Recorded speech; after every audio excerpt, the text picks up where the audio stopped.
Welcome to the football show on PLZ Soccer's YouTube channel. I'm delighted you could join us. I'm Peter Martin, and we've got two new faces, certainly slimmer than the ones we usually have. Gordon Parks of the Sunday Mail joins us, and Gary Holt, a legend to Kilmarnock fans up and down the country. I would list a few more of his clubs, but it's only an hour's show, so there's no point in firing right through it. But delighted to have Gary here, and of course Gordon as well. And there's lots to talk about, so all you have to do is make sure that you hit the subscribe button on PLZ Soccer's YouTube channel, and if you download the app you'll get all the breaking stories as well. So let's get into the meat and bones of it. Parsley, great to have you with us. I know you two are great pals as well, which is unusual for this couch as well, because usually people don't get on, but we've got lots to talk about. And first and foremost, I think we've got to offer our condolences to the family of a great footballer. Sonisa Mladenovic has died at the age of 53 and passed away due to leukemia. I think the footballing world will remember him with great fondness. First of all, Gary, because he was part of a great Red Star Belgrade side in 1991 that won the European Cup, and also played with great distinction for Lazio. It was a phenomenal football, probably a trendsetter, and I think free kicks was a big thing he has coming through when you're growing up. Certainly when I was growing up, one that you'd watch, and then to go to Italy and be a mainstay there for so many years. You don't do that unless you're a top quality footballer, and then to go on and have the career he had, it's a shame that what's happened to him, and a demise too early in his years. Yeah, I did actually see the story, Parsley, that he was looking to get into management. Here in Scotland there was a wee link with Rangers as well. I think there was word come out maybe about 6 months ago he was struggling with leukemia, and I think when you hear that kind of news, the prognosis wasn't great, but such a recognisable figure. Gary's right, he trailblazed. So often you've got Eastern European players that don't make that kind of impact, but he did.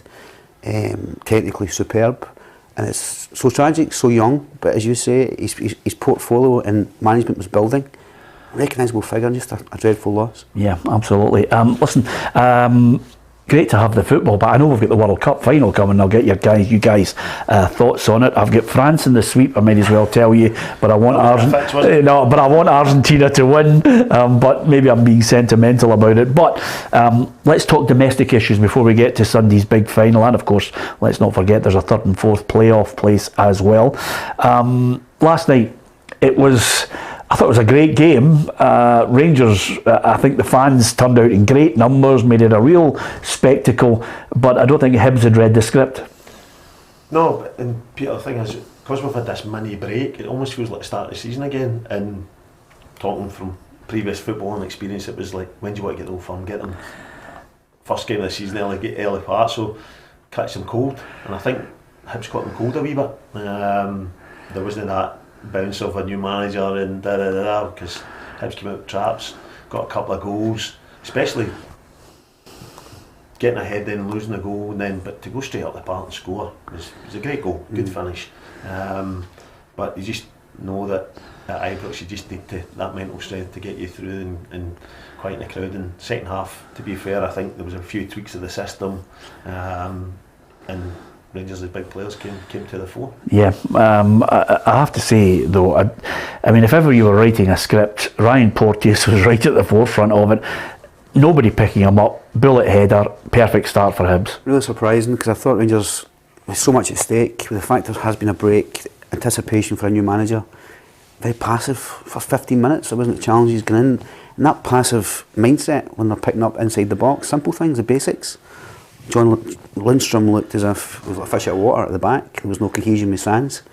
I just thought the approach that Hibs had was more dynamic. They were the better side for at least the first half hour.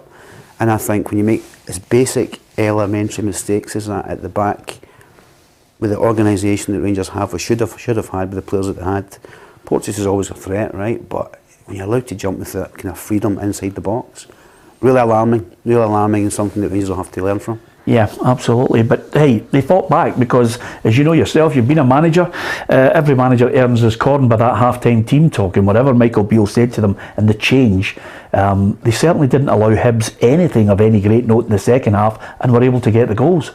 Yeah, I think the chances they missed, Hibs had chances, and you're thinking, if they could have got that third goal, what would it have been then? How could it turn out? But at 2-1, you always know that Ibrox Rangers are at Parky. The big teams they're going to get a chance. They're going to get opportunities. I just felt that the wee tweaks of the system, changing a couple of players from side to side, brought the onus then on them, and they got their tails up. And as soon as that second goal went in, I think every single person watching it probably think there's going to be another one coming, and that's just the belief that they have it. They can go and score goals, and Hibs will be kicking themselves, because I think it was a great opportunity to get something for the game. Yeah, just on that point, Parsley, I mean, I mentioned yesterday, I think Kent's one of those players that if he is going to stay, he's going to need Michael Beale to put an arm around him. I think somebody's going to have a word with Morelos, because he's still, I don't know, he just looks as if he is far from what he should be fitness-wise. Two players you mentioned there.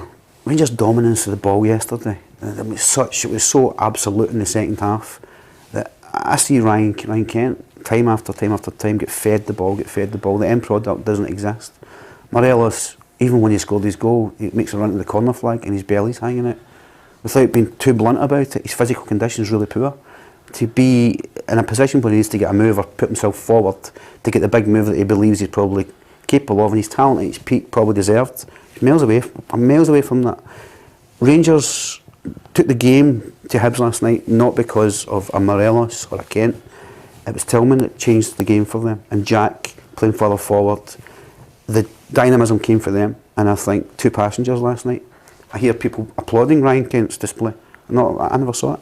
Yeah, I mean, listen. At the end of the day, he's got a big job in his hand, because I think he'll get Golson back, which will be a huge bonus. Then he's got to find, has he got a partner for him? Lundstrom is not a centre half. That's not where he likes to play. But he's got a dilemma, because he then needs to convince the board, can I duck and dive, get a few out that are not going to be part of my plans, make a big decision on Morelos and Kent, and then get the type of player that he wants to play a particular style. The only problem with that, Gary, is they could potentially still be 9 points behind Celtic if Celtic win up at Pittodrie. But I think Michael's come out and said that they want to win a trophy this year. Yeah. So I think that's alluding to the fact that we might not catch Celtic in the league, so the cup's my best avenue.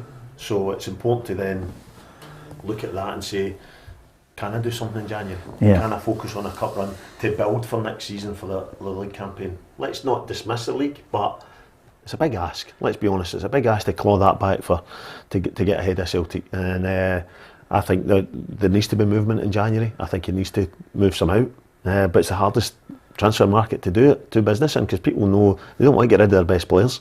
And who's going to take the ones that you don't want? Yeah, absolutely. That's what every manager's got a dilemma on. Listen, I've got to mention this to you, might as well. I forgot to tell you, Parsley, but it's the first time ever that quite a lot of people actually can comment on our feed. Gary knows all about it, and some. I might as well tell you. John Paul has said, "Is that Colin and Justin you've got on?" So I meant to, no, it's not. I meant to say to you, by the way, you absolutely get battered from pillar to post on this. But it tells us this now. Well, I'm going to be honest with you on it, and lots of people talking about. Can we start again? Yeah, lots of people are actually talking about the performance of Rangers, what they have to do. Peter, can I just say, I thought they were poor last night. I thought they recovered from a really difficult situation, so you've got to applaud that. Help yourself with this. I can't. But let's tell the truth. Yeah, they recovered brilliantly. Clearly, Beale's had a reaction. Yeah. He's come in and he's calmed them down, as Ryan Jack said. He's got them to refocus. But I thought they were really poor, and I thought they get out of jail because of moments by. And I mean, selective players here. We're not talking about a collective. There's a lot of poor performances. Yeah, good game though. Well, really enjoyed it. Neutral. It's a good game to watch. And for Scottish football, you're like 3-2, first game back. It's like, brilliant. Well, our reporter was there, and Lee Johnson went out and came back in and said, "Did anybody see the handball? You know, the debate over VAR, and maybe there was a hand on it." It was one of those situations where it was only shown a wee bit later on. It wasn't one that was mulled over, Peter, if for that a long happened period at the of World time. Cup, VAR's given a penalty for that. I believe, because there's been penalties given across game after game after game, there's a penalty given for that. It does hit the hand, and the rule is such that it's a penalty kick. Did you think it was a penalty? I hate VAR. I know you hate hate it with a passion. I know you hate VR, but I wasn't actually aware of it as something that was so blatant. And if the manager comes back in, he's telling you the same story. I would say for me, if it's not as blatant and as forefront of continuously looking at it, then it's not. But I can also see that Gordon's part that in the World Cup it's a penalty. We've seen them given for less, and I just hate VAR. Let's not get into that today, Peter, please. Yeah, absolutely. Well, listen, it's going to play once again.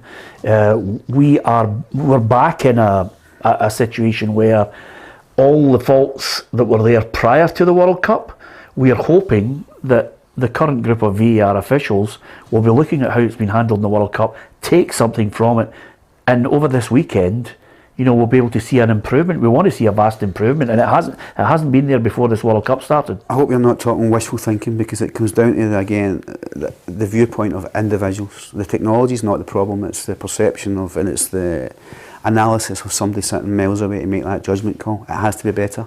They've got to be more, they've got to be faster, they've got to come to decisions quicker, they've got to be correct. Do you know? Be right about it. My thing, Gordon, is the fact, and Peter, I don't know what you think, I hate how everyone's slowed down. Show the clip to the referee in full-time speed. That's what he made his decision on. You slow anything down, it looks like a horrendous tackle, it looks like a deliberate handball. See if it's played at real speed, that's when you can tell. Don't slow it down, because slow anything down, you can make me look a good footballer. Yeah. So it's one of those things. I just hate the fact that they slow it down, and then show 3 or 4 angles slowed down. But the one angle the referee gets at full speed, that's the one he makes his decision on. Play it at full speed, watch it in the VAR, and if I still stand by my decision. The more you slow it down, the more you exaggerate it. Of course, that's the problem. Well, with all due respect, that's the great thing about having the three of us on. We don't necessarily agree with each other. I think take the speed out of it. I think they need to look at it from other angles. I think they definitely need to see another angle on something, but hopefully they get to the decision quicker. The one thing that I do like that a number of people that I was speaking to down south have told us, which is quite simply, the VAR officials get involved, but they then do it quickly and say to the referee, it's still your call. You make that call, and then he can move quickly to make the decision. There's not this almost a fear of going against the VAR. The VAR is there to advise, offer the alternative, and then say, you're the referee, make the call, and we move on. Here's the alarming thing for me. All of that you've said is correct, but the individual, the referee, has gone and made decisions, certainly in the last 4 months, which are inexplicable decisions. For handball decisions that you see are blatant, they're actually going and analysing that and not deeming it a penalty kick. In certain instances, there have been others. So again, it's about the quality of the decision making, which is, for me, hasn't been good enough. The World Cup has shown it's better because they're better referees. Well, to an extent. Yeah, to an extent. Well, exactly. Well, we're going to find out when it gets back. But nevertheless, I think in a positive sense for the huge fan base that made the way to Ibrox, it was a good win. It's 3 points in the bag, and he needed that good start, I think, just to calm everything down and say, okay, I can still see where the problems are, because he's still got the clientele that Giovanni Van Bronckhorst had. Yes, and he's got, again, it's all come down to the million pound question: how much money they're going to get, because they need to revamp, recruit, change the mood music, change the personality within the club, go and get participators that want to influence the game and not shy away from it. The biggest hitters aren't they at the level they were, probably value-wise, like your Morelos, as you were talking about. I wouldn't say he's an elite European Champions League player that he was a couple of years ago, scoring all them goals. Yeah, so you ain't going to get that top value for him. So, no. And I think Michael Beale's alluded to that. I think he's mentioned the fact that, the club is not in a situation now where they've got 3 or 4 players that are, cherries to be picked for a good fee, and he wants to try and cultivate that again. But how he does it is by hopefully getting Ross Wilson to come up with 2 or 3 players, Parksy, who are quite simply up and coming, of a certain age, and start to shine. And listen, Tillman maybe wants to try and step up to the plate and get himself. I think he's a diamond in the rough. He's potentially that kind of player that you're talking about. Is he not on loan though? Is he on loan for Bayern? Is he? Yeah, but it's that type of player. I know he's on loan from Bayern, but it's that type of player. I think he's a quality footballer, and I think Michael will get the best out of him because he'll play in the positions that he can affect the game. Yeah, Rangers need to decide when to maximise their assets, and that's the problem they've had, because there's been moments where they have had their Ryan Kent's valuation met, and they've had their Morelos has certainly been a double-digit million possibility. Yeah. Celtic are great at maximising the timing of it and making sure they get the top buck at the perfect time. There's a skill to that, and Rangers have yet to find that skill. Yeah, I know in the early days of you being a journalist, you loved the old speculation and gossip. I mean, they're being linked with Angola midfielder Benedito McKenzie. He's only 20 years of age. Now, whether he comes or somebody else comes, it's that age group that they want to get somebody and say, okay, 3-year deal. I mean, Celtic have got Johnston. It's a 5-year deal. I mean, that is putting their faith in him. And that's they're looking at it and saying, well, if he really shines the way Juranovic has signed, Sean, then they'll get more money. It's part of the course now. That's the length of contract that players will sign, because you have that belief that that's going to accrue at some point.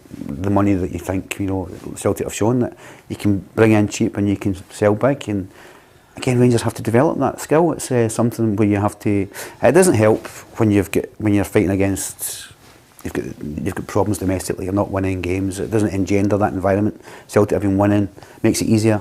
But you need at some point to start bringing in big, serious money to the club, because they need it.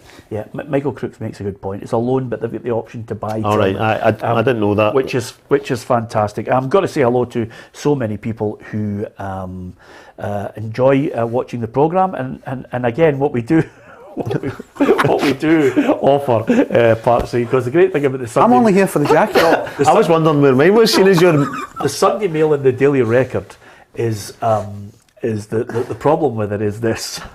They get a hotline where people just call in and they go, thank you for your point, and they put it down. We've got people here who just, sometimes I read it out. If it gets a bit abusive, then I obviously rein them in. But 99% of the people who watch the programme are absolutely thoroughly decent football fans, and we don't mind getting caned. So it's as simple as that. We can take a cane. Occupational hazard. Ruffy, usually who sits there, is the housewife's favourite, so he doesn't get caned, apart from the last couple of weeks, Partick Thistle, in 10 years. Moving on. And of course, I am Marmite, and you're fine, because the Kelly fans will be absolutely jumping up for joy that you're here. Anyway, one other little thing, and this is down to, I must admit, I don't know where it came from. Why did everybody in the newspaper suddenly run with the story of Ryan Porteous and Rangers' interest? There's not a catch chance in hell he was ever going to Rangers. There's not a catch chance in hell that he was ever going to stay in Scotland, because I think only due to sources that I know very close to me. We're very friendly with the sources, right? I know the source that you're talking about, but we won't name the source. But the credibility of the source is strong. Yeah, the Daily Record as a newspaper didn't. No, but mine is rock solid. I knew he was going down south. I think he will go down south. Yeah. But even if you looked at it and you said to yourself, I mean, the Rangers fans can't stand him. No, listen, let's be honest. Nothing would surprise you. Yeah. Nothing. In fact, what probably would surprise you if he didn't go, because it's the way football works just now, isn't it? Yeah. So, and I know the source that you have, and I know that he's an impeccable source, I would have thought, but on this occasion he was wide of the mark. Yeah, well, I have to say, I never rule anything out, other than working for Radio Clyde at the time, and I remember somebody phoned Jerry McNee and said, by the way, there's a woman just getting in my taxi and said my son's signing for Rangers, and it was Mo Johnson's mum. So let's not rule out anything. You're right, Parsley, is possible in Scotland. Although, I'm so glad you're here, because I was playing for Dukla Pumferson the other week there. You obviously turned up late, missed the game, but I was playing for Dukla Pumferson, and we're chatting away, and we're talking about people who, potentially have grown up Celtic fans or Rangers fans. Would they sign for Celtic if they were a player? And I turned around in the dressing room and I said to him, Gary, would you sign for Ayr United? And I might as well just go to you now. What was your answer? No chance. Yeah. Politely, no chance. Yeah. You see, that's some people are absolutely. You grew up a Kilmarnock fan. You just couldn't do it. There's a great story that Gary tells, and I hope, if you don't mind. No. I love it. The Paul Gascoigne story after the game at Kilmarnock is a brilliant story, and it shows you how down to earth footballers are at times. Yeah. You heard that one, Peter? No, go on. Well, I live in Kilmarnock, so I used to walk to the games and walk back after the game. So I've my brother and my best mates at the game come out the game. We'd played really well. I think we lost late on, but we played really well. And my younger brother at the time, he was only 17. He was like, I met Jimmy Five Bellies. You should see him. His car he's driving. It's this big BM. Oh, it's tinted windows back then. Was like a novelty, and he was like this big. So I was like, all right, that's great. My best mate's like, we idiot. So we're walking up the road, and we gets to Portland Road in Kilmarnock. BM comes round the corner. My brother's like, it's Jimmy Five Bellies, guys. Indicates, pulls in. Gascoigne's in the back, and gets out, and he's like, big man, thought you were excellent today. Top notch. He said, you keep that up, you'll not be here for too long. Got in his car and drove away. And my best mate's like, was that Paul? I was like, aye, it's like, it was just surreal. That's just what it was. Just. And you did get your move. Aye. Yeah. Great story though. I love it. Gaza, just pulling up in the car and giving you that wee bit of... See if you can tell good stories about Paul Gascoigne, you should tell them, because it was like... counteracts everything. Aye. Yeah, absolutely. Okay. Yeah, there's lots of people talking about it. Do you join a club? Can you join a club if you supported the other team as a boy? Some people can do it, some people can't. But listen, hey, it's honesty. That's what we're looking for. Don't get me wrong. I like going to there and watching them play. I've signed a few players in my time at Livingston. So I think, but it's just growing up as a Kilmarnock fan, a Kilmarnock boy. It's just no in me to go and do it. Yeah. Last point. Do you think Hibs have shown signs that they can turn this poor run around? I thought they should sign for half an hour last night. They could, then they were chasing shadows. And I think they will lose Porteous, which is a massive problem because they've not got enough at the back.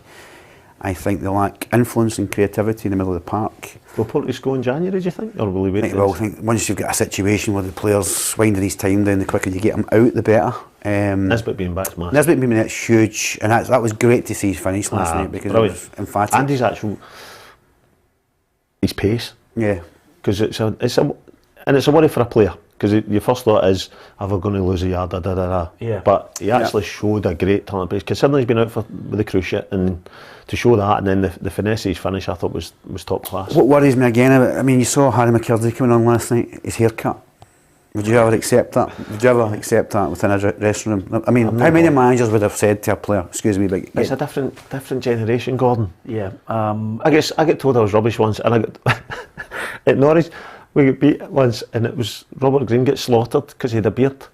He'd grew the beard out of the weekend, and Nigel just went to town on the fact that he had a beard. Look at you. I was like, what's that good? The fact Can he save it? You're right. Yeah. Do I think that they're going to be a revamped? No, I think they're not. Kids love that. And you know, it's funny you saying that, because I remember, the World Cup 1998, Ronaldo, phenomenal. All the problems that he had, and then suddenly 2002 he pops up with what can only be described as a semicircle on the front of his head, and I'm thinking, what are you doing? But every kid and your granny in Brazil suddenly goes into the hairdressers, because kids love that.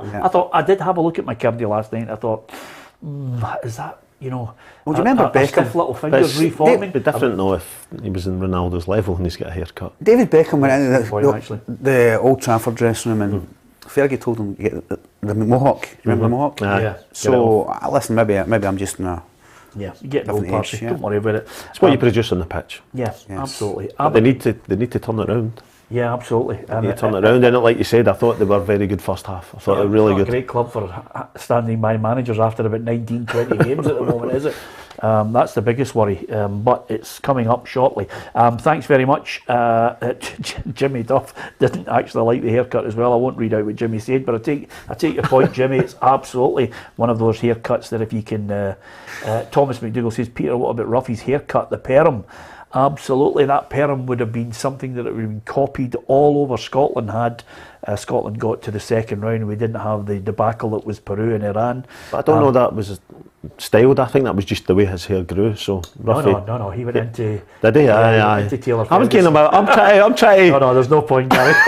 Went into Danny McGrain, into Taylor Ferguson. The all here, Derry Johnson in there, gets the whole thing curled. Yeah, absolutely. Listen, we wait and see what Hibs are going to do, but they need to turn it around, need to get some players in, and I still think that McGeady has got something to offer for them. Clever ability is never in doubt. Prefer to go on the front foot, and that's the kind of player that Hibs needs. Somebody that will go and be an influential player, somebody that will take responsibility, create chances, take a chance.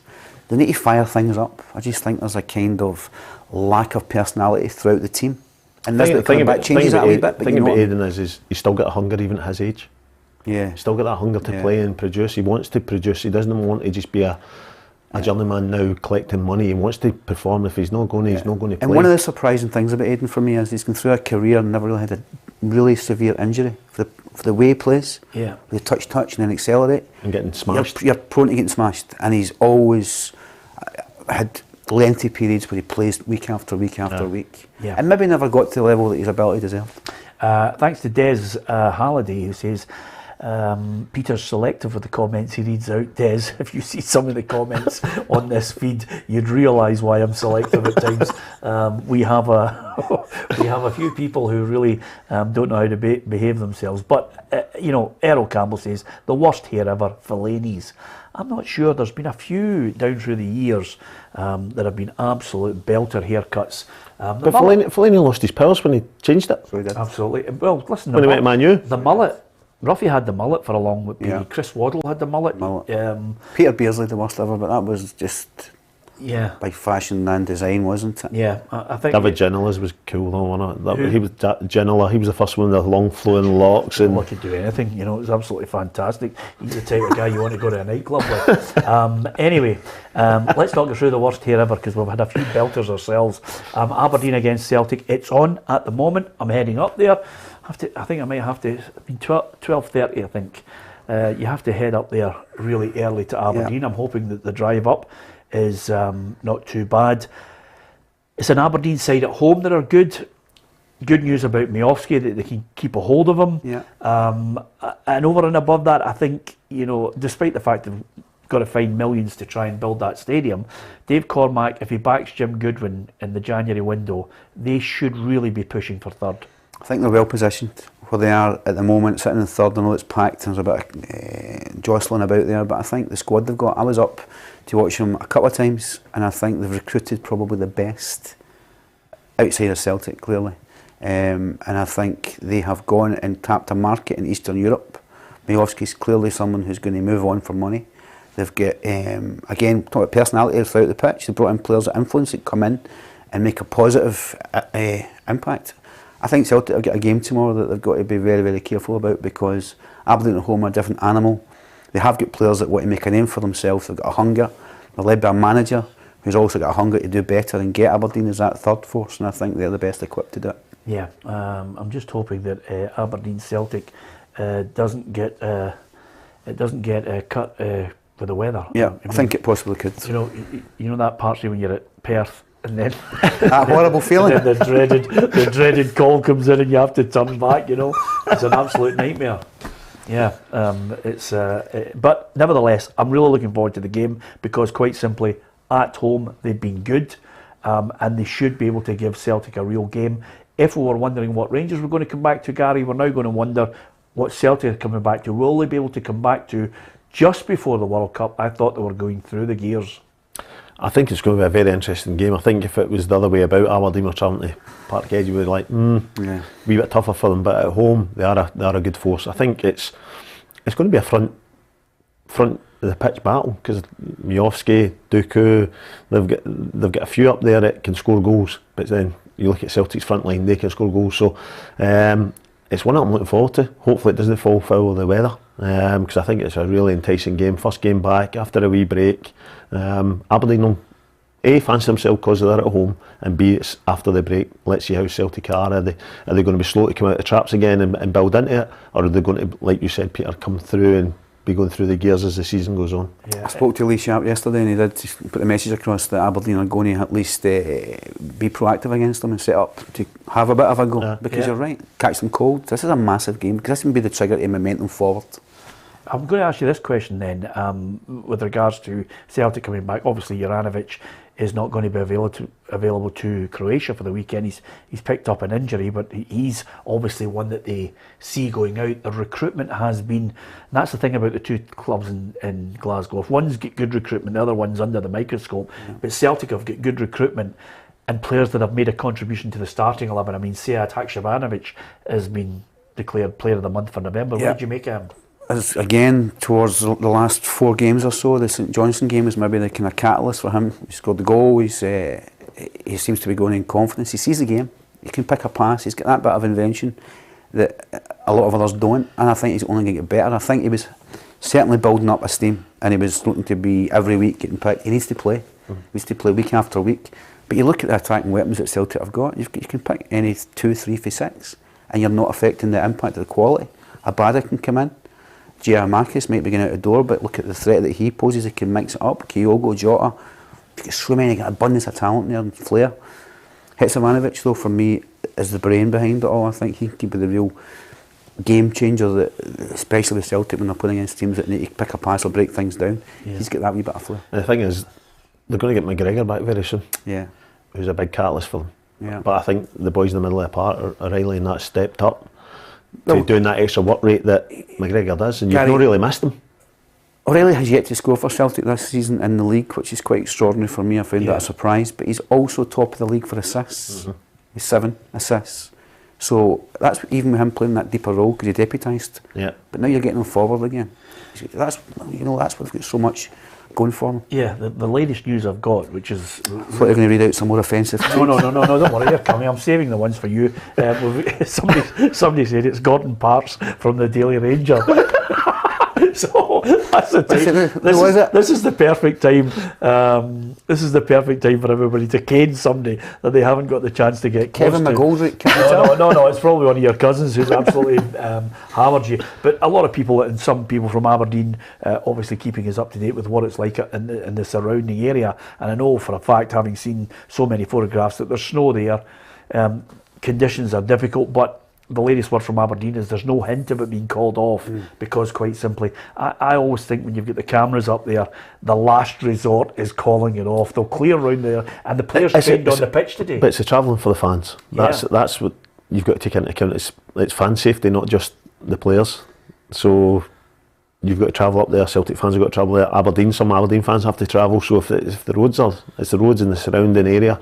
I know Aberdeen will want the game on. Like you said, the cameras are there, but it's also the first game after the break. It's a great opportunity to put a marker down to try and, this is where we're at, this is where we want to get to, and also... Well, here's the scenario.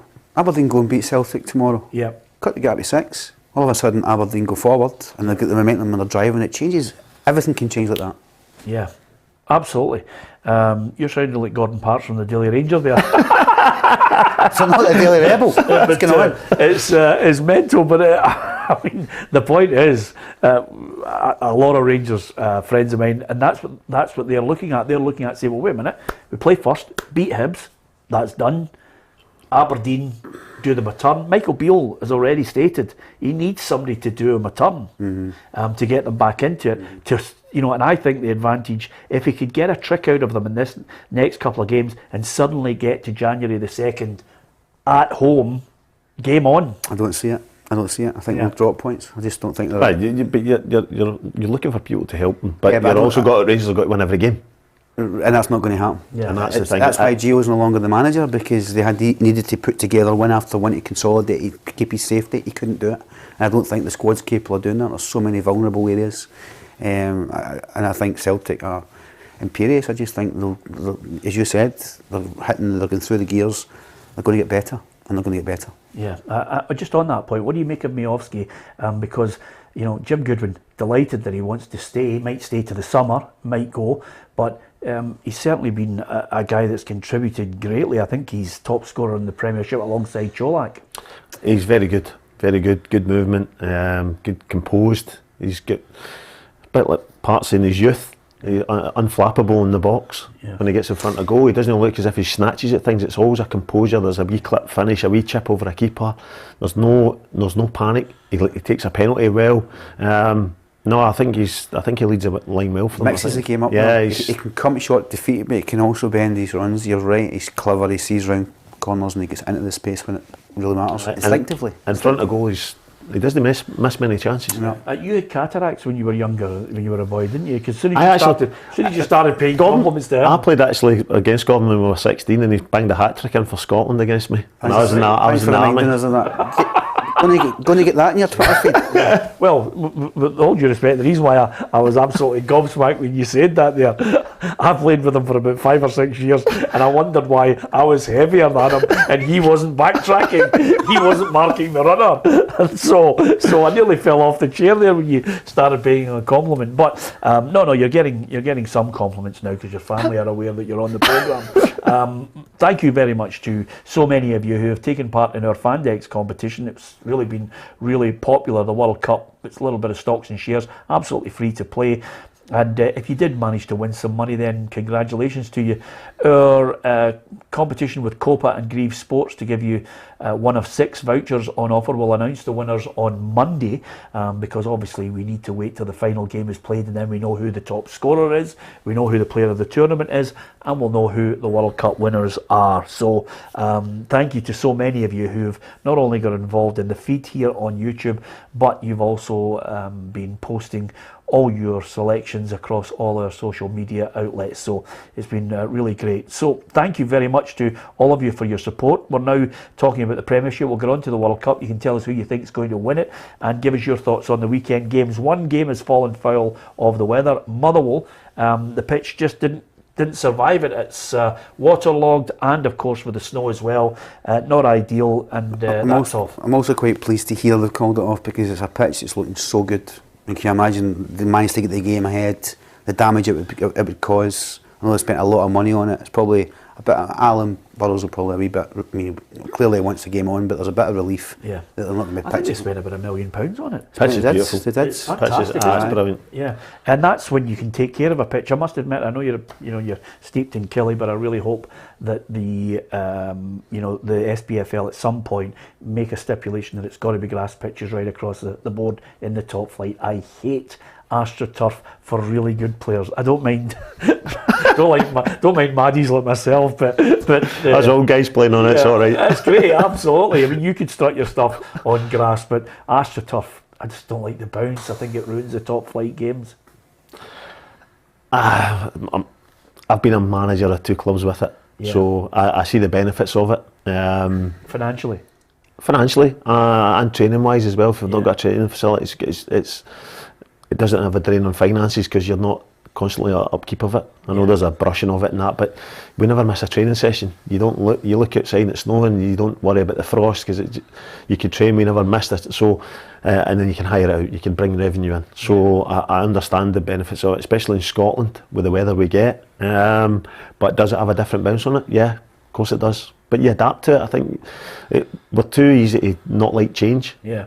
We don't like it. We're stuck in the fact that we train on grass, we play on grass, But as I said, generational. A lot of these players now train in Astro all the way through their careers, and then they suddenly, we don't like playing in Astro. Well, hang on a minute. You came through academy football playing in Astro, played under 18s in Astro, and now suddenly you can't play in it. So I found my way. Grass pitch for the top flight, but I understand why clubs have it and the benefits it brings. Yeah, that's why I like having him on, by the way, because I just don't agree with him half the time. It's fantastic. It's always good to have somebody that just riles you up. The only people that advocate plastic pitches have been a source of good for elite football, people that have been through it and have to justify it to a certain degree. But a man that played on one of the best, Rugby Park was a bowling green. What a great kind of seaside turf that I had. Yeah.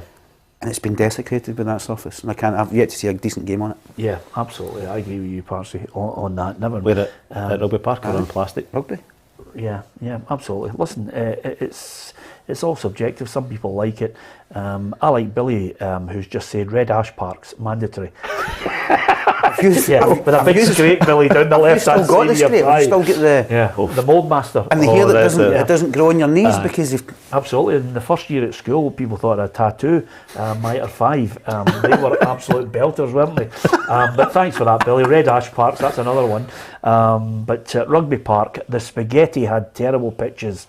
That's Michael as well. He's not happy with it. Kilmarnock by the seaside. Yep.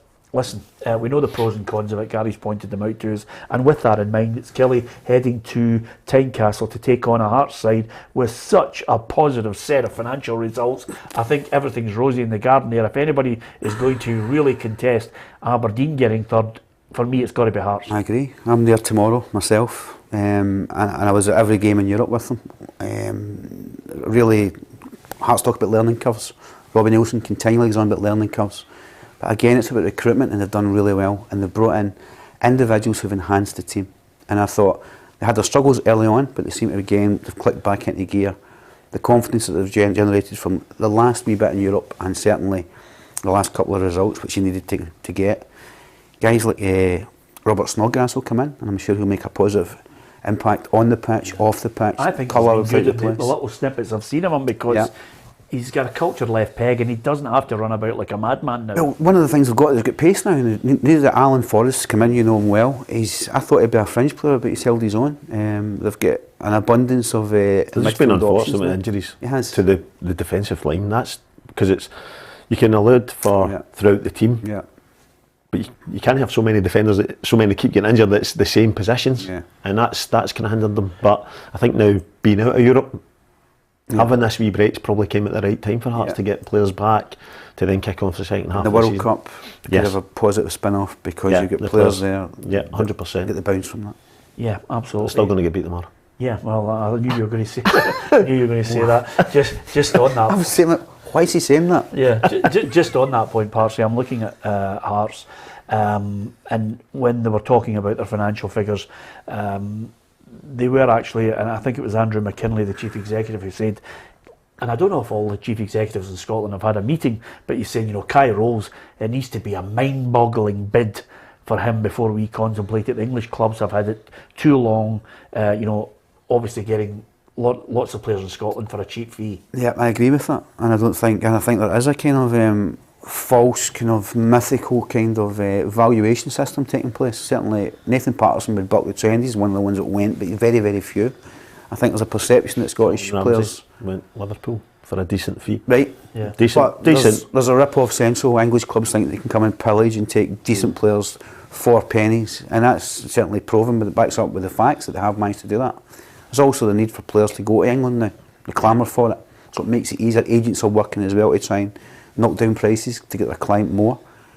But he's absolutely right. If somebody comes in Scottish football, Ryan Porteous is a good example, right? Good age, good physical player, a lot to learn. There's a raw product there that you could develop into something far, far better. He's become a Scotland player, but he'll move in the cheaper end of the side of the market. Yeah. In comparison, if he was a League One player in England moving to the Championship or beyond. Yeah, well, they're going to dig their heels in anyway if anybody comes calling. Not that there's anybody that really kind of stands out. I think Hearts have been more about recruiting to try and build their side over the last 12 months rather than, somebody that you think. I mean, Cammy Devlin obviously went to the World Cup with Australia, but it's all about him just trying to build a side for the next couple of years. They've got a good bank balance, they've got a good board there, and Robbie Neilson just needs to make sure that they can get third again, maybe group stages, and all of that adds to the coffers. They've got to build on it year on year. There's been the uncertainty over the last few years in the past, relegated, come up, uncertainty. They're now on a secure footing. They've now had a taste of Europe. They're now building, as you said, and you look at the recruitment that they've done, and they want to keep building on that. So it's just the building blocks rather than all eggs in one basket and then it goes bust. It's building blocks so they can compete at the top end of the table where they probably think they deserve to be, with the fan structure they've got, and then competing in Europe. That's all very well said and done, but the school of thought is at Hearts that if you want to, Robbie talks about having to have that ability to go to Glasgow and win. Now, the only way that Hearts will get into a position to do that is to lift the quality and pay the money to bring players in that can go and do that. Yeah. And now, the £3 million profit, it's £2 million in costs and so on, so it doesn't really, it's not money to spend really. But they need to, it's like a twist. Are they going to fork out and put a financial budget to Robbie that allows me to go and get that bit of quality? You look at Rudy Scatchell when he came in, the impact that how he took Hearts forward. Do you know what that Do you know what that needs though? That needs Robbie to lift the phone and say, "Listen, James, I know you're not working anymore. Any chance of giving me, 5 or 6 of your millions that you've got sitting in the bank?" I don't think it's going to happen. I think they're running it appropriately. No, but they can't keep dipping into the bargain basement. They need to at some point try and look at, if they were a big Edinburgh club, if they're a big club, they are a massive club, but show it and go and spend the money that highlights the fact that you're that club of that stature. Yeah. Listen, I forgot to ask you then. I've got Celtic to win 3-1 at Aberdeen. What's your prediction? 2-1 Celtic. 1-0 Celtic at a push. Right. Okay. And Hearts against Kilmarnock. You may as well. Hearts can go and take as many 2-3. No. Yeah. McKenzies is under. Do you think he's under pressure? If you're saying that, no. I don't. I think he's exactly what Kilmarnock needs: stability, Do you think they'll stay in the league? I think they will. Yeah. Who have you got to get relegated? I picked St Johnstone at the start of the season. I might as well tell you. Well, they've changed. They've had a wee bit of upturn, right? Yeah. So I think Dundee United, I think, have got an inexperienced manager. I think they're fighting on various different fronts, and I think they're the candidates. I think they're strongest to get in. Yeah, I mean, I know you're not going to suggest Kelly, but what do you think? I think I've got Hearts to win 2-1. What about yourself? You're going for a draw. I can tell by your face. One each draw. Yeah. Aye. I hope we win it, but I think one each. I think we'll happily take that. Kilmarnock not Hearts' bogey team? Yes. Yeah, okay. We've done well at Tynecastle. Listen, on that point, just before we talk about the World Cup, Livingston against Dundee United, Ross County St Johnstone. Livingston, for me, have been the star of the season so far, and if you can keep getting a trick out of them, then there's no reason why they will not be top 6. David Martindale might not be a popular choice for some people who are looking for a manager, but he's certainly proving he's got the credentials. Well, the foundations for the success that the club's having was laid by this man here, you know, and that kind of ability to go and trade properly, recruit properly. I'm sure David Martindale watched Gary work and learned. He's good at that. Yeah. Picks up things. He's an organiser. You take your hat off to him because he's carried on that for Livingston. I mean, when you were at Livingston and you hit the ground running in the Premiership and you punched well above your weight and all that, David Martindale was looking at you and watching how things work, and that ethos has continued. Yeah. Do you feel sometimes, you wish you'd maybe... No. No. No, as I said at the time, I needed the rest. I needed a break. Yeah. It's full on 24/7, and we're punching way above our weight. We know that. Are you surprised now by what he's doing? No, because I know the ethos of the club. I know the ethos of what you need to day in day out. You have to provide. But I struggled through COVID with it. The whole coming in day out, no one there, no one at the games. It just took its toll on me, and it was got to the point. I was like, I need a rest. I've had enough of this. So, do you miss it? Of course I do. Yeah, of course I do. I do miss it. Would you go in as an assistant or even a manager? Aye, I would. Yeah, not a problem. As long as it's something that excites me and gets my juices going, I'd give it a good go. What do you think of Livy then this season? I think I did a wee podcast a couple of weeks ago, and I thought they'll be disappointed that the points have dropped. They've left a lot of points out there. You look at the Hearts game before the break, the last minute equaliser. Rangers last minute equaliser. St Mirren, they were up, missed a penalty and lose 2-1 to 10 men. So there's extra points. It could be top 6 done and dusted at the road, but they've scored 14 goals in 15 games and they're sitting 4th in the league. So there's that aspect of they're grinding out results and they're getting wins, but they could easily lose them games if they're not scoring enough goals. It could come back to look bite at the you. last victory, the last game they played to beat Aberdeen 2-1. Yeah, I mean, that's a grandstand result. Yeah. That's Livingston just now. They're pulling off results you don't expect. Yeah. But with that in mind, if they are the star attraction, Dundee United's wage bill suggests they should be top 6. They are failing, and I agree with you. I think to have such an inexperienced manager in there, and especially with another transfer window coming up, I think they are going to be in big trouble. I still think Malky with Roy McGregor backing him, they usually pull away. Yeah, I think there's bigger issues at United. It's sad to say, one of my former clubs, that you look at the quality of personnel they have. They've got a better squad than what's the point total would suggest. I mean, really, by a drastic way. And I think there's a culture within the club at the moment which isn't healthy. I think they've gone for a manager that just was the cheap option. I think they've got a chief executive that's not got his eye on what the priorities are for the football club, and it's the here and now. I think they've got a delusion about what they can do with their development of their young players and how much they can sell them for. I think they're taking the money man, an American, for a ride to a degree, and I think they're selling them a vision of what the future is at the club, which doesn't exist, because how many clubs provincially can go and move that player on for mega millions? It's once in a lifetime for some clubs, and I just think the whole toxic element what's happened at Dundee United over the last 6 months or more, the changing of managers, it almost makes it ripe for the drop. Yeah, okay. Give us your prediction then on Dundee United in this match against Livingston. Yeah, Livingston, with your Nicky Devlins and your gritty players going and just delivering and going and doing what Gary says, delivering the same ethos week in, week out. Livingston to win 1-0. Yeah, I've got Livy 1-0. 1-0. 1-0. Okay, we're all in agreement. They're just streetwise. They know how to go about their job. Yeah. Simple as that. Thanks very much to so many people who are passing comment on our unusual guests on a Friday. I have to say to you, it's not quite Ruffy the Housewife's favourite. Can I just say, when I came in and I stepped out in your wardrobe, you threw me this green one, right? It could have been red, it could have been blue. yeah, give it the option. The other one here is, somebody says, is it just me, or is Gordon Parks Tam McManus in 30 years? He looks wise. If Tam looks like you in 30 years, he'll be doing well. You're lucky, man. And also somebody says, Parksy was a player? Wow, I'm going to Google you after the show, says Hoggy. Yeah, absolutely. I can't wait till you see what you get when you Google him, but nevertheless. Okay, well, we've got Livingston to win. Ross County against St Johnstone. If anything, the reason why we love St Johnstone so much is quite simply they have a board that have stuck by their manager when many would have crumbled and sacked him. Yeah, 100%. And it's one I've obviously looked at it and thought, should Callum have left when he won both cups? When he stocks high and just say, rather than wait and see if he can get a job, because I think his stock was like there, but then to hit that spell and sticky spell, which I think after the cups was always going to happen.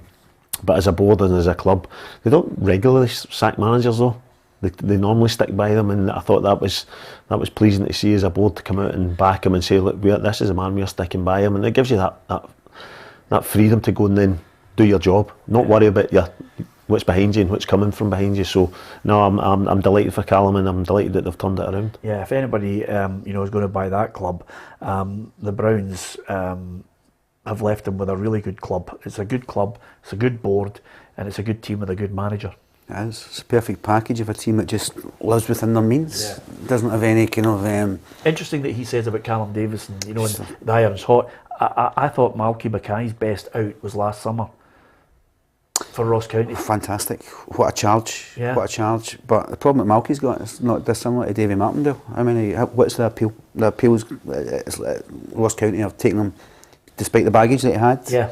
And I don't think there's that many clubs prepared to be overwhelmed by his credentials at the moment, and even in the summer, to go and get him back to that level that he operated at. Yeah. And that's the problem that he has, and sadly that's life. Yeah, absolutely.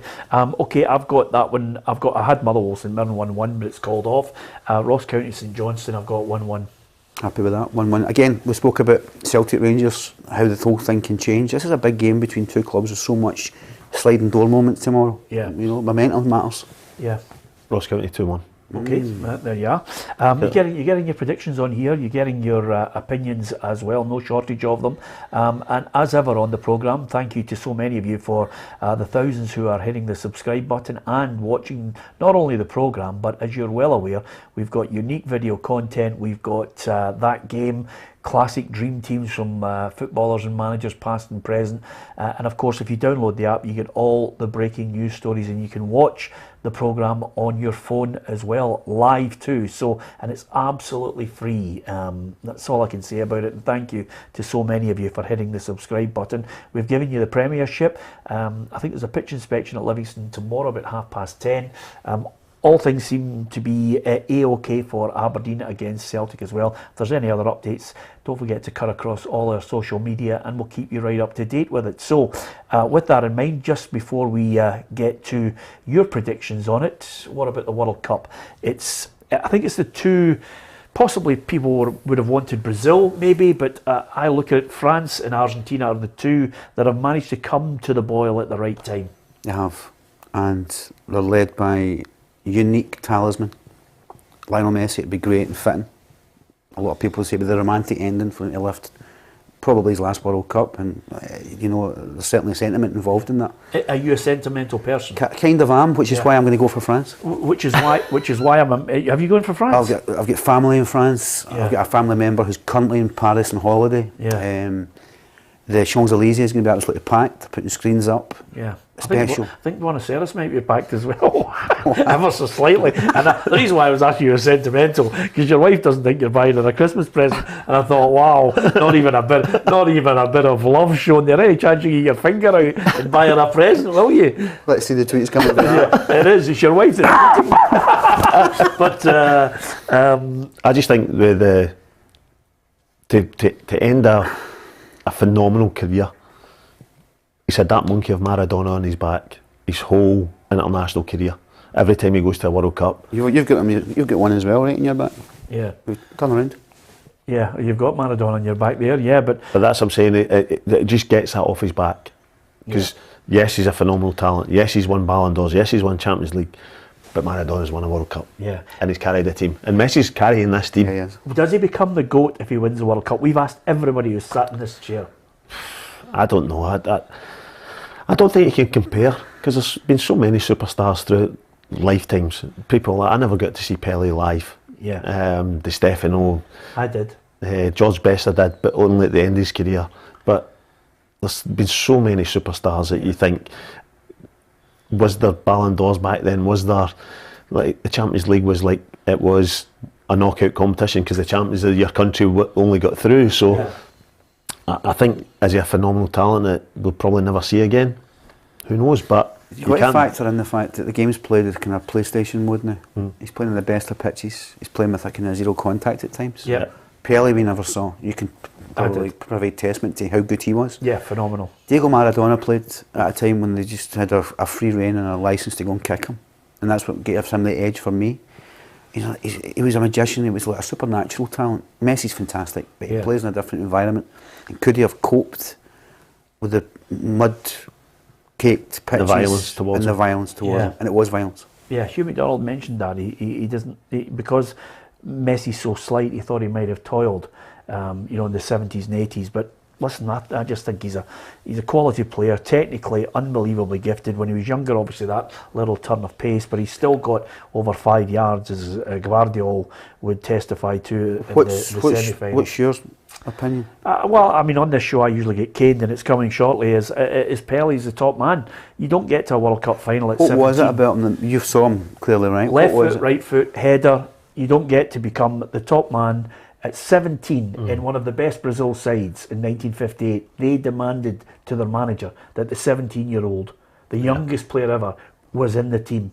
And when he gets in the team, he scores a wonder goal against Wales in the quarters. He scores 2 in the final as a 17-year-old and is the star of the show. And then goes on, 62, 70, comes at he was approaching 30 in 1970.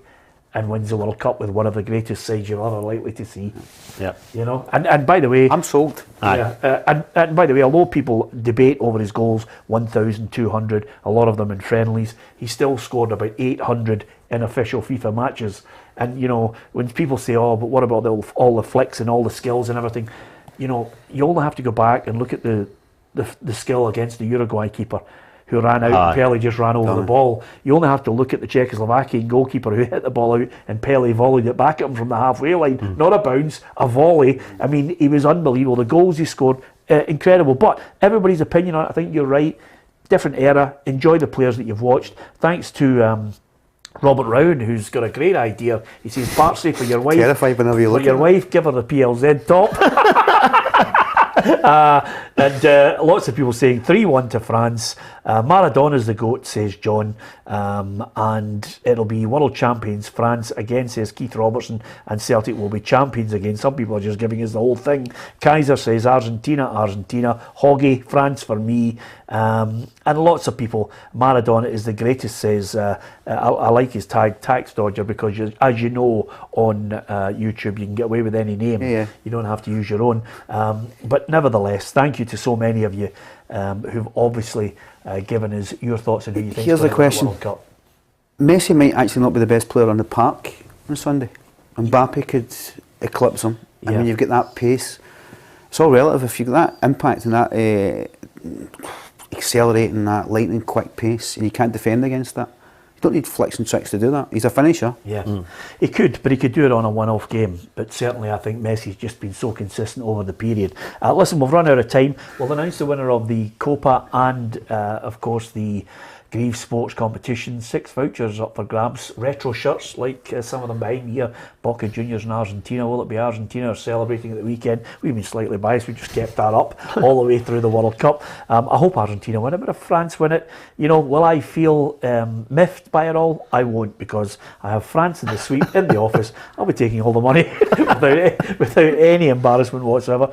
Great to have Gary here. It's great when you've got midfielder teammates who just step up to the plate when they're needed. There's no such a thing as a cold with people who work freelance, as you well know.